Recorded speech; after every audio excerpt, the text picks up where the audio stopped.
Muitas pessoas se perguntam por que sentem dificuldade em se conectar com Deus. Oram, leem a Bíblia, vão à igreja, mas ainda assim parecem distantes do Pai.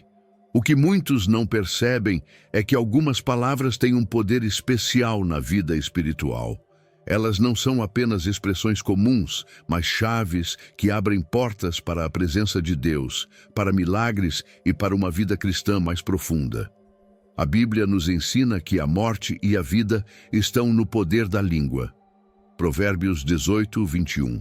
Isso significa que o que falamos não é apenas comunicação, mas um instrumento que pode fortalecer nossa fé ou nos afastar do propósito de Deus. Há palavras que ativam o mover do Espírito Santo, mas que muitos cristãos deixaram de usar.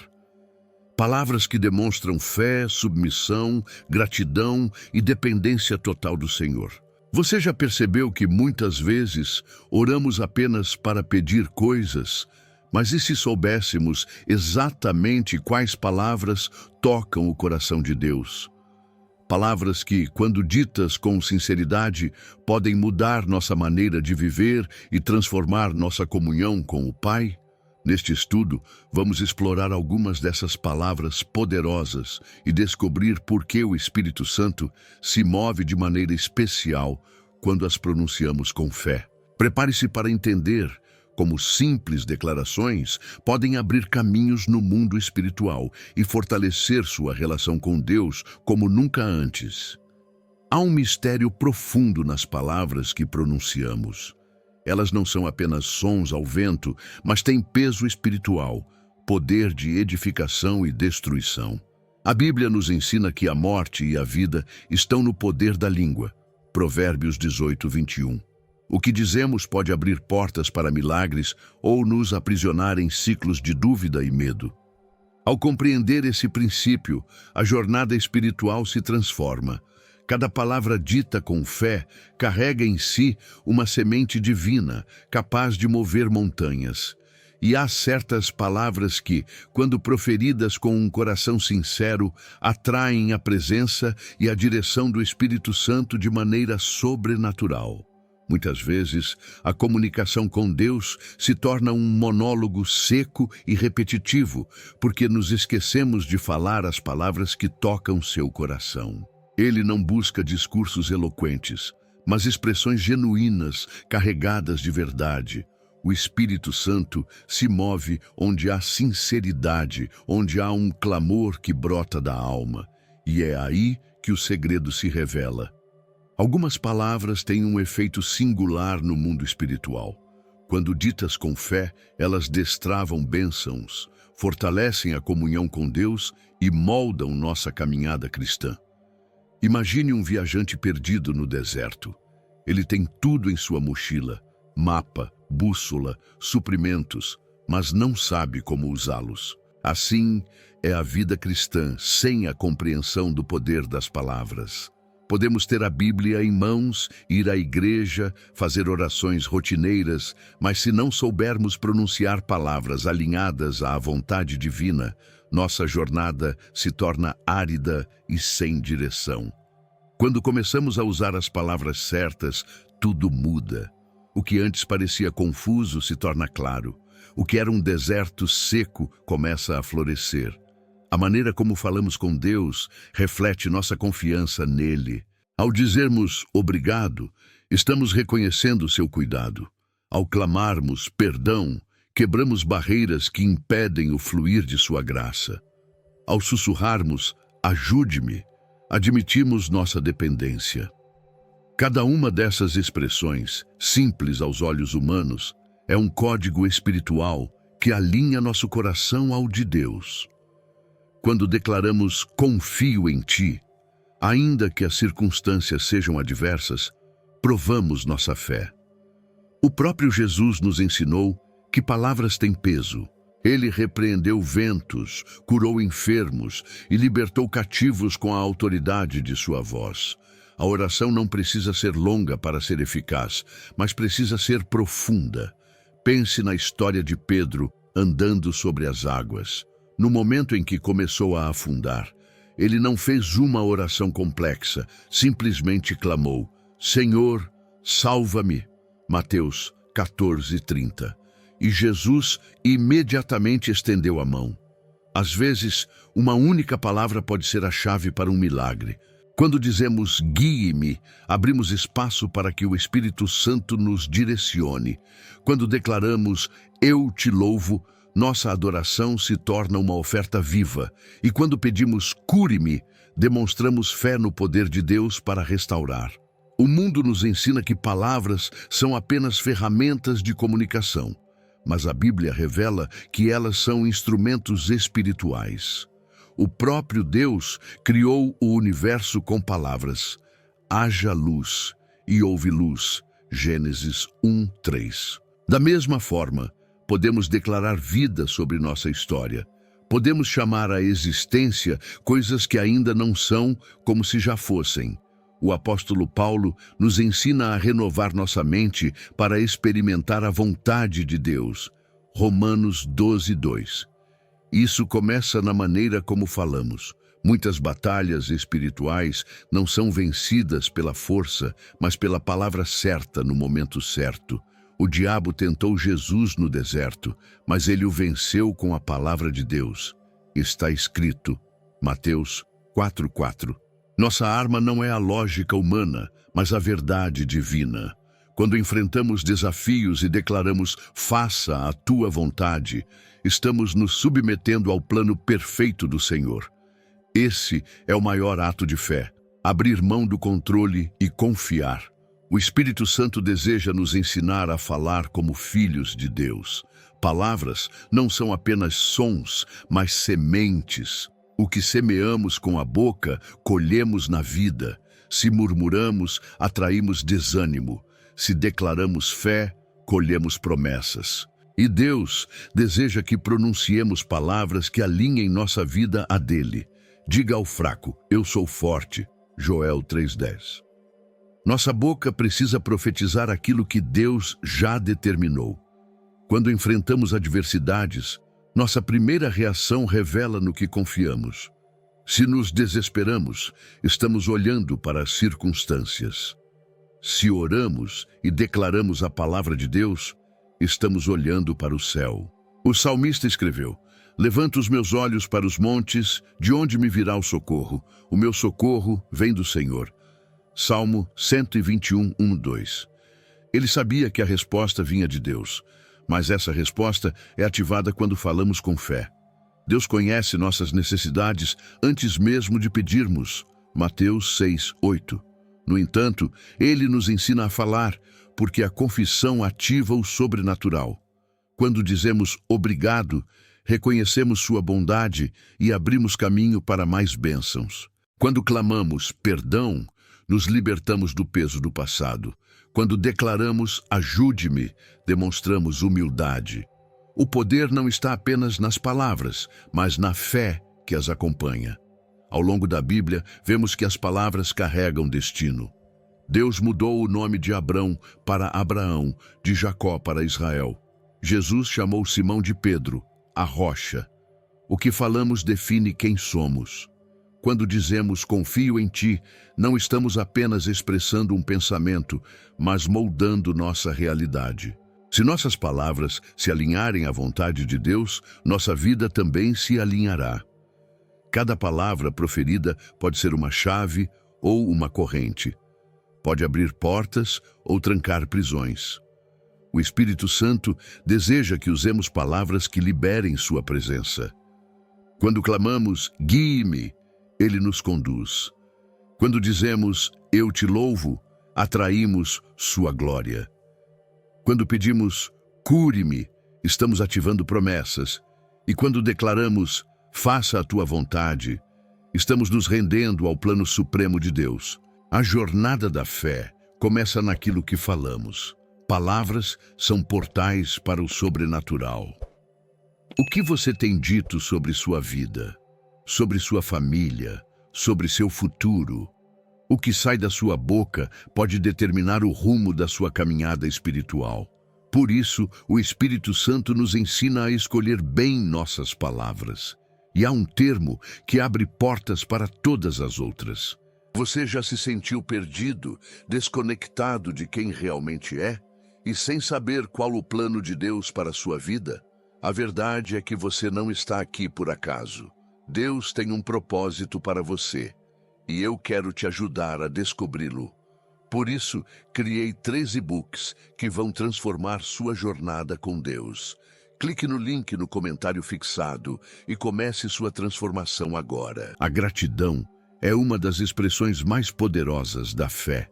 Quando alguém diz obrigado, está reconhecendo que recebeu algo valioso. No mundo espiritual, a gratidão abre portas que a murmuração fecha. A Bíblia nos ensina que Jesus, antes de multiplicar os pães e os peixes, deu graças. Mateus 14:19. Antes mesmo do milagre acontecer, ele expressou gratidão ao Pai. Isso revela um princípio profundo. A gratidão precede a provisão. Quando dizemos obrigado, estamos declarando confiança em Deus e ativando bênçãos sobre nossa vida. O mundo ensina que devemos agradecer apenas depois de receber algo, mas o reino de Deus nos ensina a agradecer antes mesmo de ver a resposta. Quem vive pela fé não espera as circunstâncias mudarem para ser grato. Ele já expressa gratidão porque confia no caráter de Deus. Obrigado não é apenas uma palavra educada, mas uma chave espiritual que destrava milagres. Quando Paulo e Silas estavam presos, em vez de lamentar, eles louvaram a Deus com gratidão. Atos 16:25. O resultado? As cadeias foram quebradas. A gratidão transforma nossa visão da vida. Quando nos acostumamos a dizer obrigado a Deus, nossos olhos se abrem para enxergar sua bondade em todos os detalhes. Muitos vivem presos ao que ainda não têm, em vez de valorizar o que já receberam. Quantas bênçãos Deus já nos concedeu? A vida, a salvação, a graça, a oportunidade de recomeçar. Dizer obrigado é reconhecer que Deus já fez muito mais do que merecemos. Nos momentos difíceis, a gratidão se torna um ato de fé. Quem agradece mesmo no sofrimento demonstra que confia que Deus está no controle. Jó perdeu tudo, mas mesmo assim declarou: o Senhor deu, o Senhor tomou, bendito seja o nome do Senhor. Jó 1:21. Ele não apenas aceitou a situação, mas adorou com gratidão. O inimigo queria que ele murmurasse, mas Jó escolheu exaltar a Deus. O resultado? No final, Deus restaurou tudo em dobro. A murmuração nos desconecta de Deus, enquanto a gratidão nos aproxima dele. Israel passou 40 anos no deserto porque murmurava ao invés de confiar. Sempre viam o que faltava, nunca o que Deus já tinha feito. Quantas vezes somos assim? Focamos mais no que ainda queremos alcançar do que em tudo que já conquistamos. Mas aqueles que cultivam um coração grato experimentam uma jornada mais leve, pois sabem que Deus está cuidando de cada detalhe. Obrigado também fortalece nossos relacionamentos. Quando expressamos gratidão às pessoas ao nosso redor, demonstramos amor e reconhecimento. Um simples obrigado pode mudar o dia de alguém, curar feridas emocionais e fortalecer laços. Jesus curou 10 leprosos, mas apenas um voltou para agradecer. Lucas 17:11-19. O que aconteceu? Ele recebeu mais do que a cura física. Ele foi salvo. A gratidão nos dá acesso a algo ainda maior do que esperávamos. A gratidão também nos protege da inveja e da comparação. Quem vive agradecendo não tem tempo para desejar o que é dos outros. A gratidão nos mantém focados em Deus, não no que falta. O inimigo tenta nos fazer olhar para o que não temos, para nos fazer esquecer do que já temos. Mas um coração grato é uma fortaleza contra a insatisfação. Dizer obrigado também nos ensina a descansar. Quando agradecemos a Deus por algo que ainda não aconteceu, estamos declarando: eu confio em ti. O salmista escreveu: rendei graças ao Senhor, porque Ele é bom, o seu amor dura para sempre. Salmo 136:1. A gratidão nos lembra que Deus continua sendo bom, independentemente das circunstâncias. A vida se torna mais leve quando trocamos a ansiedade pela gratidão. Filipenses 4:6 nos ensina a apresentar nossas preocupações a Deus com ações de graças. Isso significa que até nossos pedidos devem ser acompanhados de gratidão. Em vez de dizer, Deus, por que ainda não aconteceu? Podemos dizer, Deus, obrigado porque eu sei que Tu já estás agindo. Essa postura libera paz sobre nossa vida. Imagine um pai que dá um presente ao filho e vê que ele recebe com alegria e gratidão. O que esse pai sente? Vontade de dar mais. Agora imagine um filho que sempre pede, mas nunca agradece. Será que o pai teria prazer em presenteá-lo? Deus também se alegra quando somos gratos. A gratidão atrai mais bênçãos. Dizer obrigado transforma até mesmo nossos desafios. Quando Paulo estava preso, escreveu, em tudo dai graças. 1 Tessalonicenses 5:18. Ele não disse para agradecer apenas pelas coisas boas, mas em todas as situações. Isso não significa que devemos agradecer pelo sofrimento em si, mas sim por saber que Deus está no controle e pode transformar qualquer situação. A gratidão nos torna mais sensíveis à voz do Espírito Santo. Quem agradece constantemente mantém o coração aberto para perceber a presença de Deus. Muitas pessoas buscam revelações e experiências espirituais profundas, mas negligenciam o básico, um coração grato. O Espírito Santo se move onde há louvor e gratidão. Talvez hoje você precise parar um momento e simplesmente dizer obrigado. Não pelo que espera receber, mas pelo que já tem. Pela vida, pela salvação, pelo amor de Deus. Esse simples ato pode mudar seu dia, sua perspectiva e até sua fé. A gratidão transforma o ambiente espiritual ao nosso redor. E há algo ainda mais profundo sobre obrigado que poucos percebem. Gostou do conteúdo e ele fez diferença para você? Clique no Valeu Demais e apoie nosso trabalho. O perdão é uma das forças mais transformadoras do reino de Deus. Ele não apenas restaura relacionamentos, mas também liberta a alma de quem o concede. Jesus nos ensinou que perdoar não é uma opção, mas uma necessidade. Se não perdoardes aos homens as suas ofensas, também vosso Pai não vos perdoará as vossas. Mateus 6,15. Isso significa que reter perdão bloqueia a nossa comunhão com Deus. O Espírito Santo se move em corações perdoados e perdoadores, porque Ele é o Espírito de graça. Muitos vivem aprisionados pelo peso do passado, carregando ressentimentos que os consomem dia após dia. O perdão não significa esquecer, mas sim soltar as correntes que nos prendem à dor. Quando dizemos perdão, algo sobrenatural acontece. A ferida pode ainda estar lá, mas ela já não nos define. Jesus nos mostrou isso na cruz ao dizer, Pai, perdoa-lhes, pois não sabem o que fazem. Lucas 23:34. Ele sofreu a maior injustiça da história, mas escolheu perdoar. Dizer perdão não nos torna fracos, pelo contrário, exige uma força que só Deus pode dar. Muitos acham difícil perdoar porque confundem perdão com reconciliação. O perdão é uma decisão interna, enquanto a reconciliação depende das duas partes. Você pode perdoar alguém e ainda assim decidir não continuar em contato. Mas o perdão precisa acontecer, porque ele nos liberta. Quem não perdoa fica preso ao ofensor. O perdão também afeta diretamente nossas orações. Jesus disse que, antes de oferecer algo a Deus, devemos primeiro perdoar aqueles que nos ofenderam. Marcos 11:25. Isso mostra que um coração cheio de mágoa pode bloquear até mesmo nossas petições. Quando perdoamos, liberamos espaço para que Deus haja. Pedir perdão e liberar perdão são atitudes que atraem o favor divino.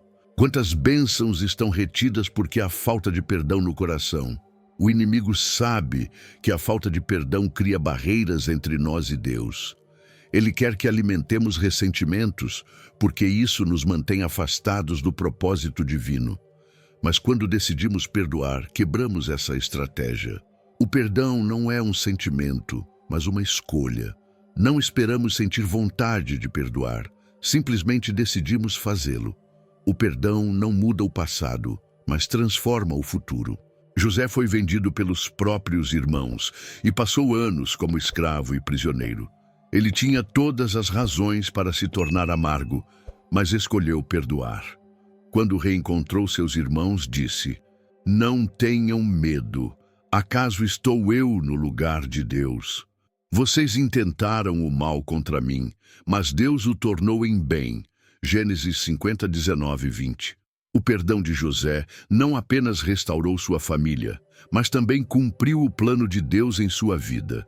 Dizer perdão também significa reconhecer nossos próprios erros. Muitas vezes pedimos a Deus que nos livre das consequências do pecado, mas não estamos dispostos a nos arrepender verdadeiramente. A Bíblia nos ensina que quem encobre as suas transgressões jamais prosperará, mas quem as confessa e deixa alcançará misericórdia. Provérbios 28, 13. Pedir perdão a Deus nos limpa espiritualmente e nos reconecta com Ele. Pedir perdão às pessoas também é um ato de humildade e obediência. Muitas vezes sabemos que erramos, mas nosso orgulho nos impede de admitir. No entanto, quando dizemos perdão, liberamos um poder restaurador. Se você sente no coração que precisa pedir perdão a alguém, não adie. Não importa se a pessoa vai aceitar ou não. O importante é obedecer a Deus. O perdão traz cura. Muitos problemas emocionais e até físicos estão ligados à falta de perdão. O peso do rancor pode gerar ansiedade, depressão e até doenças no corpo. Mas quando escolhemos perdoar, a paz de Deus invade nosso coração. A Bíblia nos ensina que devemos perdoar 70 vezes 7, Mateus 18, 22, ou seja, sempre. Isso não significa permitir abusos, mas sim não permitir que a mágoa nos consuma. Dizer perdão é um ato de amor. Deus nos perdoou quando ainda éramos pecadores. Romanos 5:8. Se Deus, que é perfeito, nos perdoa, quem somos nós para negar o perdão aos outros? Se queremos experimentar a plenitude da graça, precisamos nos tornar canais dessa mesma graça. Não há libertação sem perdão. O perdão nos aproxima de Deus, porque nos torna mais parecidos com Cristo. Quando liberamos perdão, o Espírito Santo encontra espaço para agir em nós. A amargura nos endurece, mas o perdão nos torna sensíveis à voz de Deus. Muitas pessoas se sentem distantes de Deus, mas não percebem que o problema está no coração. A mágoa cria uma barreira que impede a intimidade com o Senhor. Talvez você tenha sido ferido profundamente e ache impossível perdoar. Mas lembre-se, o perdão não depende da sua força, mas da graça de Deus. Ore e peça ajuda ao Espírito Santo. Senhor, ajude-me a perdoar, mesmo que eu ainda sinta dor. O perdão é um processo e Deus caminha conosco nesse processo. E há algo sobre o perdão que muitos não percebem. Pedir ajuda a Deus é um dos maiores atos de humildade que um ser humano pode praticar. Em um mundo que prega a autossuficiência, dizer ajude-me é reconhecer que sem Ele nada podemos fazer. Jesus deixou isso claro. Sem mim, nada podeis fazer. João 15:5. Quem pede ajuda a Deus, abre espaço para o sobrenatural agir. O Espírito Santo se move onde há dependência dele, pois ele é o nosso consolador, o nosso guia e aquele que intercede por nós. Muitas pessoas relutam em pedir ajuda a Deus porque acham que devem resolver tudo sozinhas. Mas a Bíblia nos ensina o contrário. Clama a mim e responder-te-ei. Jeremias 33:3. Deus deseja que seus filhos o busquem, que reconheçam sua soberania e se voltem para Ele nos momentos de necessidade. Dizer, ajude-me, não é um sinal de fraqueza, mas de sabedoria. pois aqueles que confiam em Deus jamais serão decepcionados. Davi, um dos maiores reis de Israel, foi um homem que constantemente clamava a Deus por ajuda. No Salmo 121, 2, ele declara: Elevo os meus olhos para os montes, de onde me virá o socorro? O meu socorro vem do Senhor, que fez os céus e a terra. Esse versículo nos ensina que nosso verdadeiro auxílio não vem das circunstâncias, das pessoas ou dos recursos humanos, mas do próprio Deus. Quando reconhecemos isso, nossa fé cresce e nossa ansiedade diminui. Pedir ajuda a Deus não significa que Ele resolverá tudo imediatamente, mas significa que Ele caminhará conosco no processo. Quando Pedro começou a afundar no mar, ele não fez uma oração longa e elaborada, apenas clamou: Senhor, salva-me. Mateus 14:30. E Jesus imediatamente estendeu a mão. Muitas vezes, o que precisamos não é de um discurso bonito, mas de um clamor sincero. O simples ajude-me pode ser a chave para um milagre. O orgulho é um dos maiores obstáculos para pedir ajuda. Muitas vezes, achamos que devemos demonstrar força, que pedir auxílio é um sinal de fraqueza. Mas a palavra nos ensina que Deus resiste aos soberbos, mas dá graça aos humildes. Tiago 4:6. Quando admitimos que precisamos de ajuda, nos colocamos na posição certa para receber o favor de Deus. Pedir ajuda a Deus também fortalece nossa intimidade com Ele. Muitos veem Deus apenas como um juiz distante, mas Ele é um Pai amoroso que deseja cuidar de nós. Assim como uma criança pede ajuda ao pai sem medo de ser rejeitada, devemos nos achegar a Deus com essa mesma confiança. Jesus nos ensinou a orar dizendo: Pai nosso que estás nos céus. Mateus 6:9. Ele quer que o chamemos de Pai e dependamos dele em tudo. Deus se agrada quando pedimos sua ajuda, pois isso demonstra que confiamos nele. Quando clamamos, ajude-me, estamos dizendo: Senhor, eu sei que tu tens o controle. Isso move o coração de Deus. No Salmo 34:17 está escrito: Os justos clamam e o Senhor os ouve e os livra de todas as suas angústias. Não há um clamor sincero que Deus ignore. Pedir ajuda a Deus não significa que devemos ser passivos e esperar que tudo aconteça sem nossa participação. Significa que reconhecemos que sem Ele, nada podemos fazer. Moisés precisou levantar o cajado para que o mar se abrisse, mas foi Deus quem realizou o milagre. Josué precisou marchar ao redor de Jericó, mas foi Deus quem derrubou as muralhas. Nossa parte é pedir e confiar. A parte de Deus é operar. Muitos se sentem indignos de pedir ajuda a Deus por causa dos erros do passado. Mas a Bíblia nos garante que Ele é misericordioso e está pronto para nos socorrer.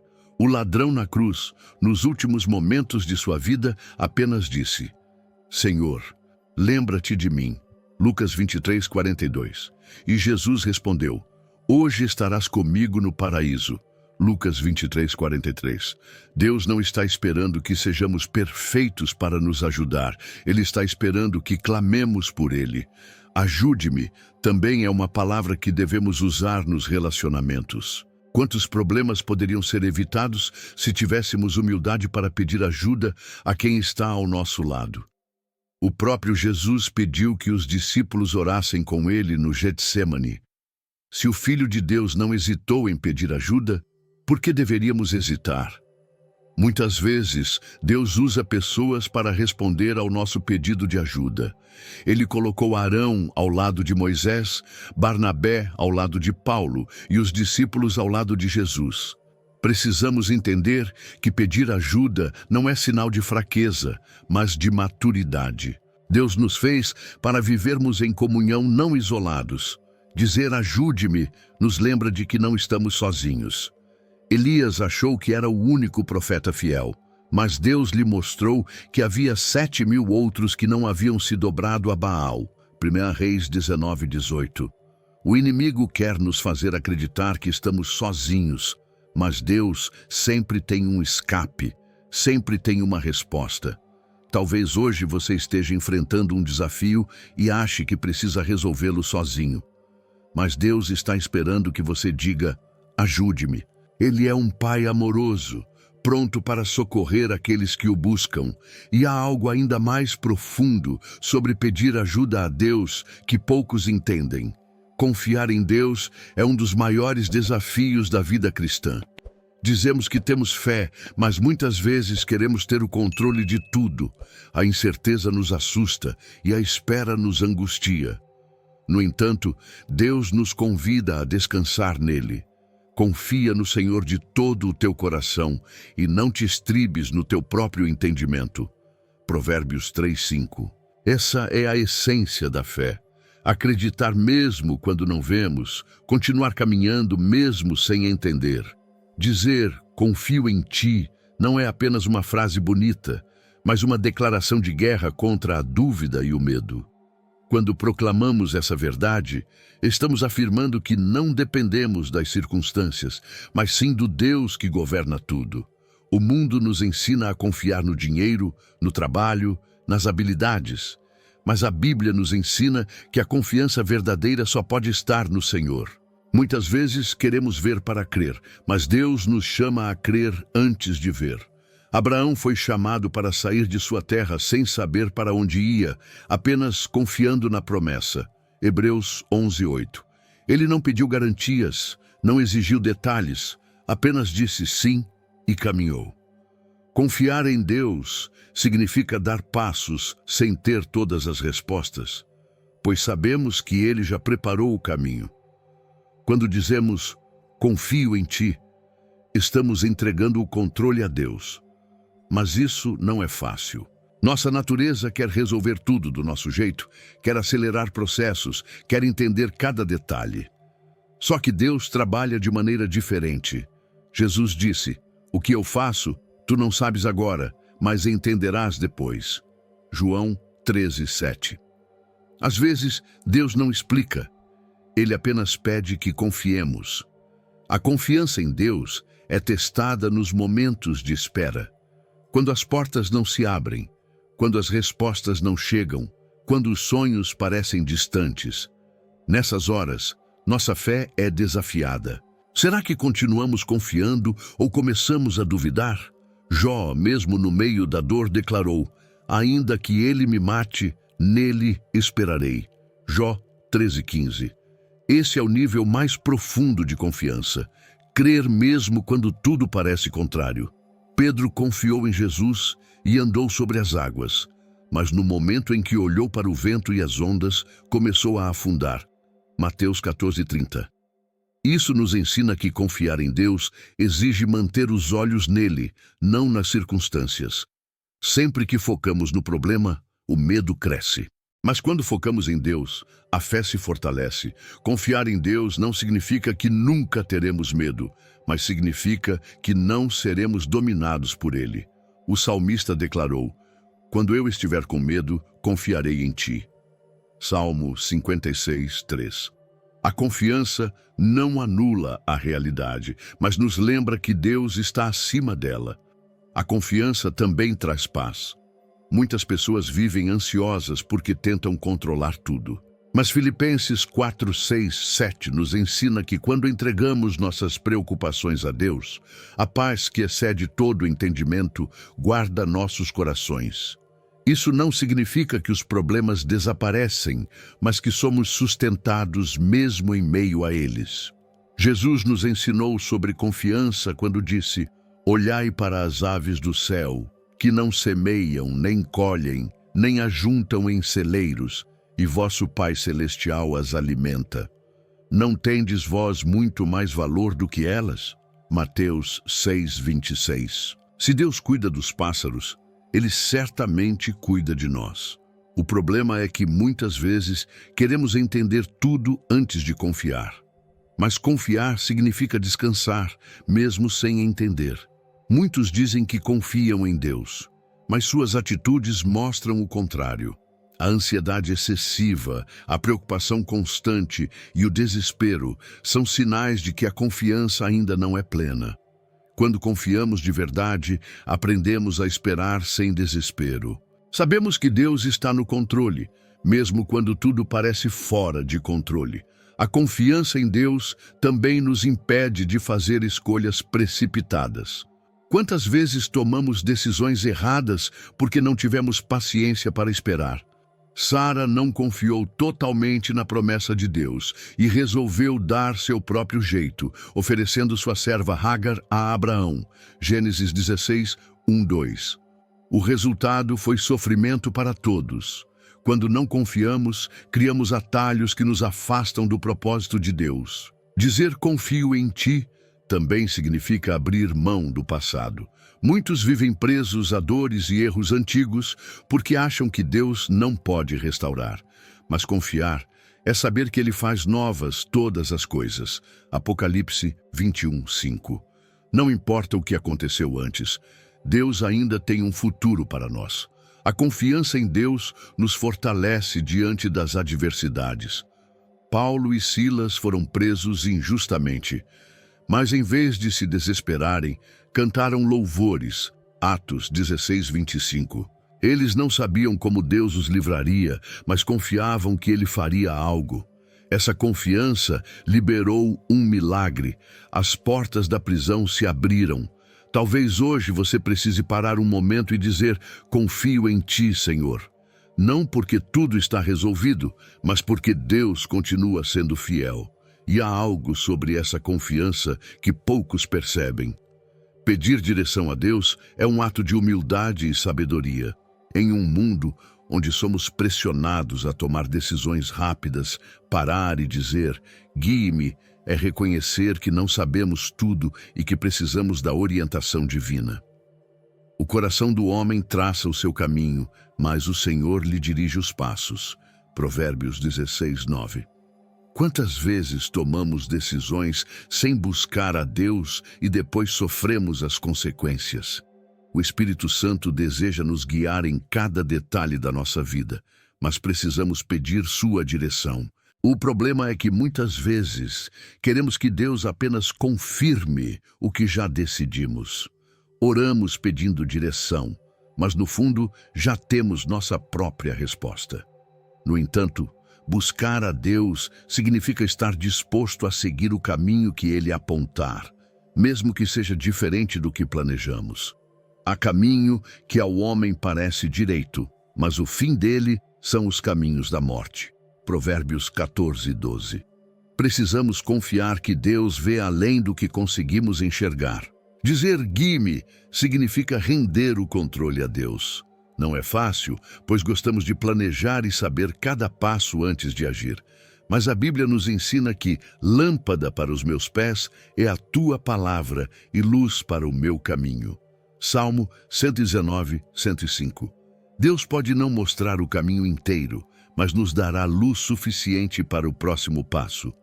Confiar na direção dele significa andar pela fé, um passo de cada vez. Muitas pessoas não ouvem a voz de Deus porque estão cercadas por muito barulho. Vivemos em uma geração acelerada, onde há sempre algo nos distraindo. Mas para ouvir a Deus, precisamos aprender a silenciar o coração. Elias descobriu isso no Monte Horebe. Deus não estava no vento forte, nem no terremoto, nem no fogo, mas em uma voz mansa e delicada. 1 Reis 19, 11 e 12. Quando pedimos guie-me, precisamos estar dispostos a esperar e discernir sua voz. Pedir direção a Deus significa confiar que Ele sabe o que é melhor para nós. Muitas vezes não entendemos por que certas portas se fecham, mas Deus vê o que nós não vemos. Quando Paulo tentou pregar na Ásia, o Espírito Santo o impediu. Atos 16, 6, 7. Aos olhos humanos parecia algo bom, mas Deus tinha um plano maior: levá-lo à Europa para expandir o Evangelho.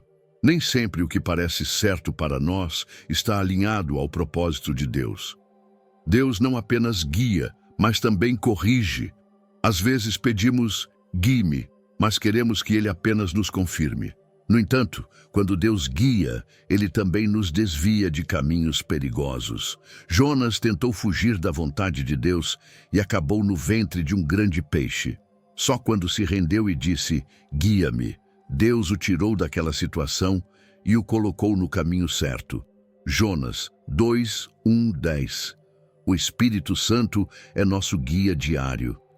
Jesus disse, mas quando vier aquele, o Espírito da verdade, ele vos guiará em toda a verdade. João 16, 13. Não precisamos tomar decisões sozinhos. Deus deseja nos orientar em tudo, desde grandes escolhas, como carreira e casamento, até pequenas decisões do dia a dia. O problema é que, muitas vezes, só buscamos a direção dele quando estamos em crise. Mas Deus quer nos guiar sempre. Aqueles que pedem, guie-me, experimentam a paz que vem da certeza de estar no centro da vontade de Deus. O salmista declarou, deleita-te também no Senhor, e Ele concederá o desejo do teu coração. Salmo 37, 4. Isso não significa que Deus sempre dará o que queremos, mas que Ele moldará nossos desejos para que sejam alinhados à sua vontade. Quando deixamos Deus nos guiar, evitamos muitos sofrimentos desnecessários.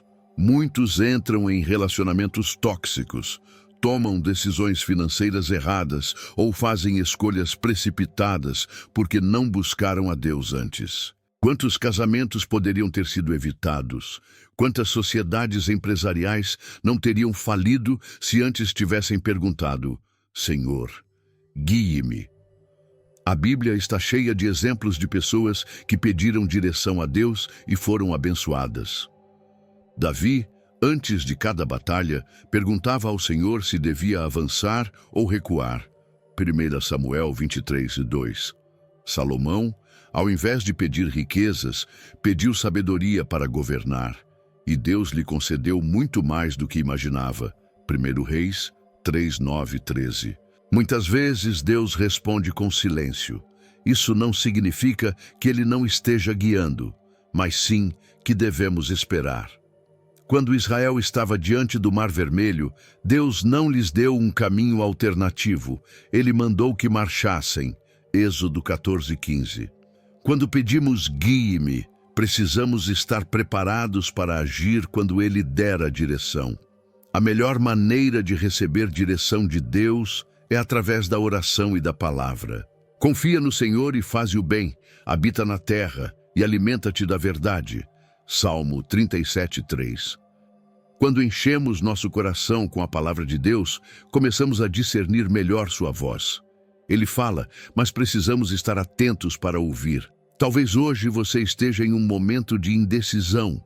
Antes de tomar qualquer atitude precipitada, pare e diga, Senhor, guie-me. O Espírito Santo está pronto para dirigir seus passos, mas ele espera que você peça sua orientação.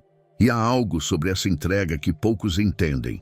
O louvor é uma das armas espirituais mais poderosas que Deus nos deu. Quando dizemos, eu te louvo, algo sobrenatural acontece. O ambiente muda, a atmosfera se transforma e o inimigo bate em retirada. A Bíblia nos ensina que Deus habita no meio dos louvores do seu povo. Salmo 22, 3. Isso significa que quando louvamos, sua presença se manifesta de maneira especial. Muitas pessoas buscam experiências profundas com Deus, mas não percebem que o louvor é um portal para a glória dele. Louvar a Deus não é apenas cantar ou tocar um instrumento, mas expressar gratidão, adoração e reconhecimento de sua grandeza.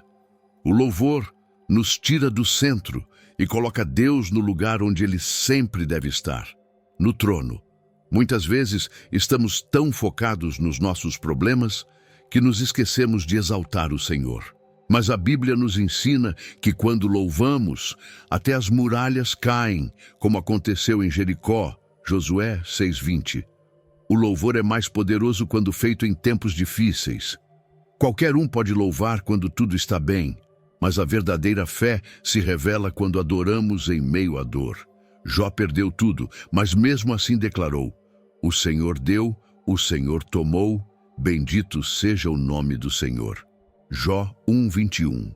Isso mostra que o louvor não depende das circunstâncias, mas da nossa confiança em Deus. Paulo e Silas entenderam esse princípio. Depois de serem espancados e lançados na prisão, em vez de se lamentarem, começaram a louvar a Deus em alta voz. O resultado? As cadeias se romperam, as portas se abriram e um grande milagre aconteceu. Atos 16, 25 e 26. Isso nos ensina que quando louvamos em meio às lutas, o céu se move a nosso favor. Louvar a Deus também fortalece a nossa fé. Quando declaramos quem Ele é, nossa mente se alinha à verdade divina. O inimigo tenta nos fazer focar no problema, mas o louvor nos lembra do poder de Deus. Davi enfrentou gigantes, mas sempre começou exaltando ao Senhor. Bendirei ao Senhor em todo o tempo, o seu louvor estará continuamente na minha boca. Salmo 34, 1. Esse era o segredo de sua força. Ele não deixava que nada roubasse seu louvor. O louvor abre portas que as orações muitas vezes não conseguem abrir. Muitas pessoas oram pedindo algo a Deus, mas se esquecem de adorá-lo pelo que ele já fez. A Bíblia diz: com ações de graças apresentem seus pedidos a Deus. Filipenses 4, 6. Antes de pedir, devemos louvar. Quando Jesus multiplicou os pães e peixes, ele não clamou desesperado. Ele deu graças ao Pai, e o milagre aconteceu. Mateus 14, 19. Louvar a Deus também traz cura. Quando adoramos, nossos olhos deixam de olhar para a dor e se voltam para o Deus que cura. A ciência já comprovou que a gratidão e a adoração mudam o funcionamento do nosso cérebro, reduzindo o estresse e fortalecendo o sistema imunológico. Mas isso não é novidade. A Bíblia já dizia que o coração alegre é bom remédio. Provérbios 17, 22. O louvor tem poder de restaurar nosso interior. O inimigo odeia o louvor, porque ele o lembra de sua derrota. Lúcifer, antes de sua queda, era um líder da adoração no céu. Quando louvamos, estamos ocupando um espaço que ele perdeu. Por isso, ele faz de tudo para nos calar, colocando murmuração, tristeza e distrações em nosso caminho. Mas o verdadeiro adorador não se deixa influenciar, como Abacuque declarou: ainda que a figueira não floresça, todavia eu me alegrarei no Senhor. Abacuque 3, 17, 18. Louvar a Deus também nos torna mais sensíveis ao Espírito Santo. Muitas vezes queremos ouvir a voz de Deus, mas estamos cercados de ruídos. O louvor nos ajuda a aquietar a alma e sintonizar nosso coração com o dele. Eliseu, antes de profetizar, pediu que trouxessem um músico. E enquanto a música tocava, a presença de Deus veio sobre ele, segundo Reis 3:15. Isso mostra como o louvor cria um ambiente propício para a revelação divina. Louvar a Deus é um estilo de vida. Não é algo que fazemos apenas na igreja, mas em todo o tempo. A Bíblia nos ensina a oferecer continuamente a Deus um sacrifício de louvor. Hebreus 13:15. Isso significa que o louvor deve ser constante, independente do que estamos sentindo. Quando fazemos do louvor um hábito, experimentamos um nível mais profundo da presença de Deus. Muitos não louvam porque esperam sentir algo primeiro.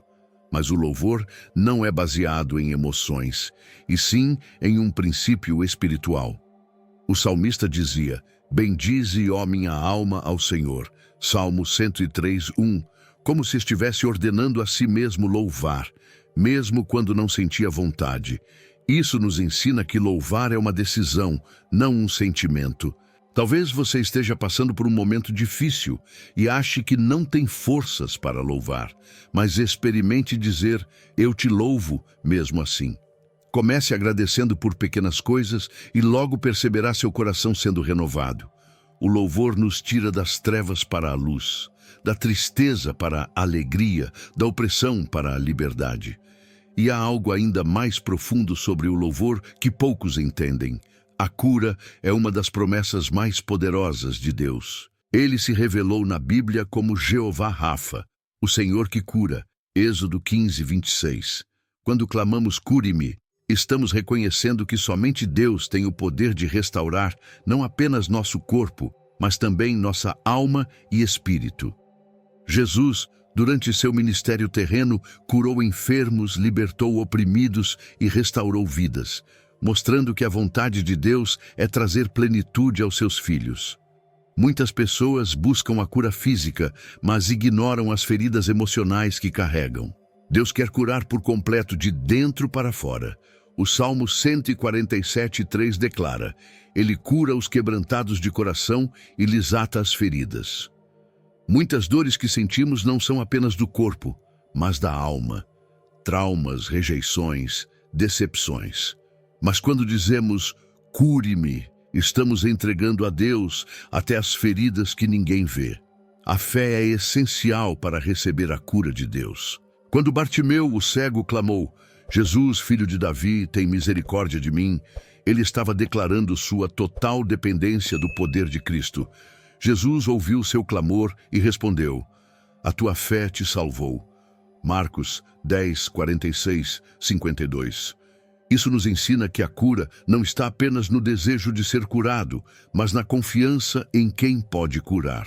Deus nos cura de diferentes maneiras. Às vezes, Ele opera milagres instantâneos, como fez com os 10 leprosos, Lucas 17:12-14. Outras vezes, Ele nos leva por um processo de cura, como fez com Naamã, que precisou mergulhar 7 vezes no Rio Jordão para ser purificado, segundo Reis 5:10. Precisamos confiar na maneira e no tempo de Deus para nossa restauração. A falta de perdão pode ser um obstáculo para a cura. Muitas doenças físicas e emocionais estão ligadas a mágoas e ressentimentos não resolvidos. Jesus disse ao paralítico, os teus pecados te são perdoados, antes de dizer, levanta-te e anda. Marcos 2:5-11.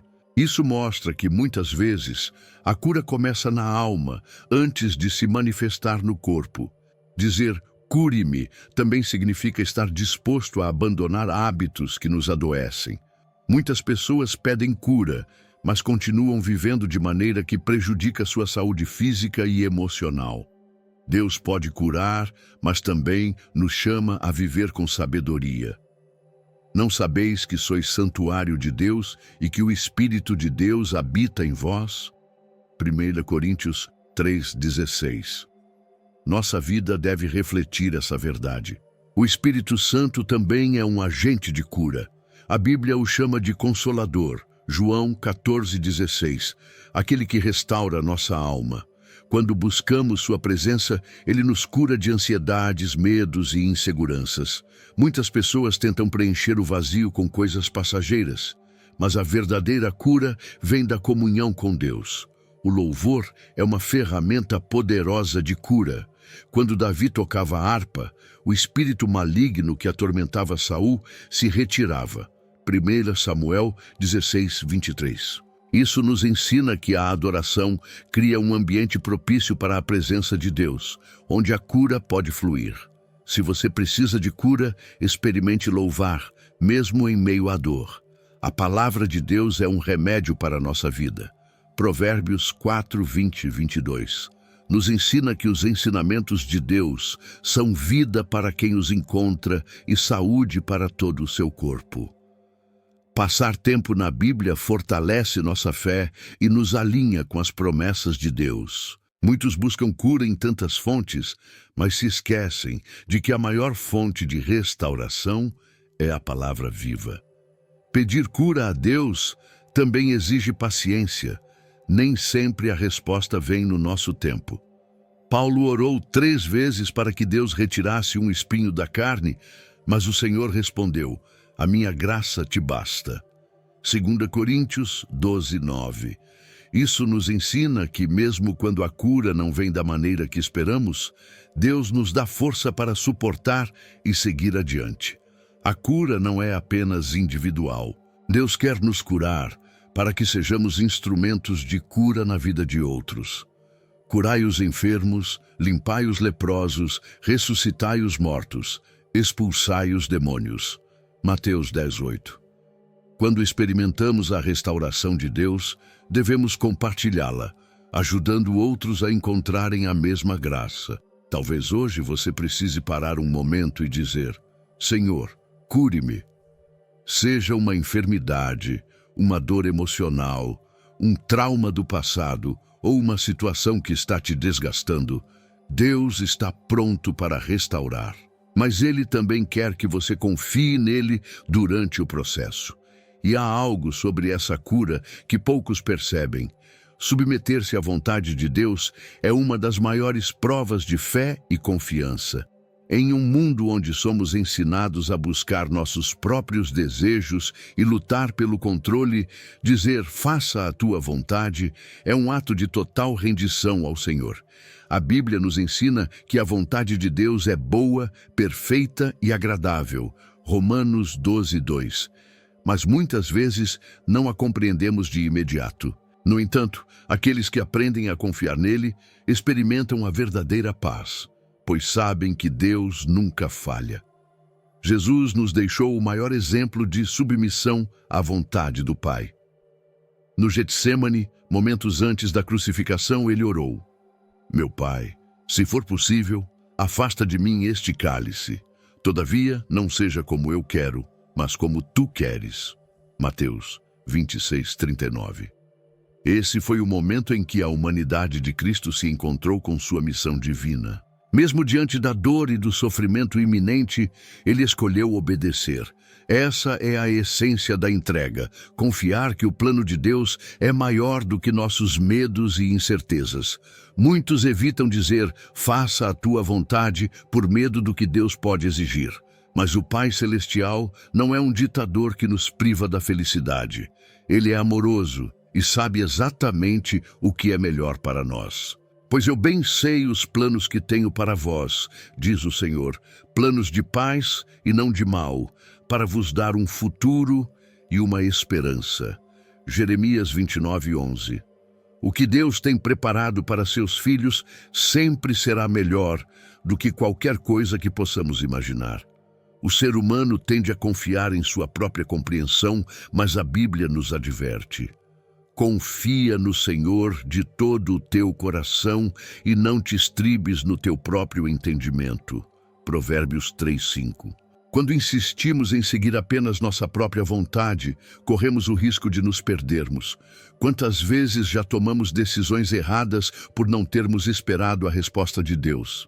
Submeter-se à sua vontade é escolher depender dele, sabendo que ele vê o que nós não vemos e sabe o que nós não sabemos. Abraão foi um exemplo de fé ao se submeter à vontade de Deus. Ele foi chamado para deixar sua terra e partir para um lugar desconhecido, sem saber para onde iria. Hebreus 11:8. Ele não pediu garantias, não exigiu explicações, apenas confiou e obedeceu. E no final, Deus fez dele pai de uma grande nação. Isso nos ensina que quando abrimos mão do controle e deixamos Deus guiar, Ele nos leva a lugares que jamais imaginamos. Entregar-se à vontade de Deus também nos ensina a esperar. José teve um sonho de grandeza, mas foi traído pelos irmãos, vendido como escravo e preso injustamente antes de ver a promessa se cumprir. Se ele tivesse tentado forçar a situação, poderia ter se frustrado ou desistido, mas ele permaneceu fiel, e no tempo certo, Deus o exaltou, tornando-o governador do Egito. Gênesis 41, 39 e 41. O maior problema de muitos cristãos é tentar ajustar Deus à sua própria vontade, ao invés de ajustar sua vida à vontade dele. Jonas tentou fugir do chamado de Deus e enfrentou uma tempestade, sendo engolido por um grande peixe. Só quando finalmente se rendeu e disse sim à vontade divina, Deus o restaurou e o colocou no caminho certo. Jonas 1:3.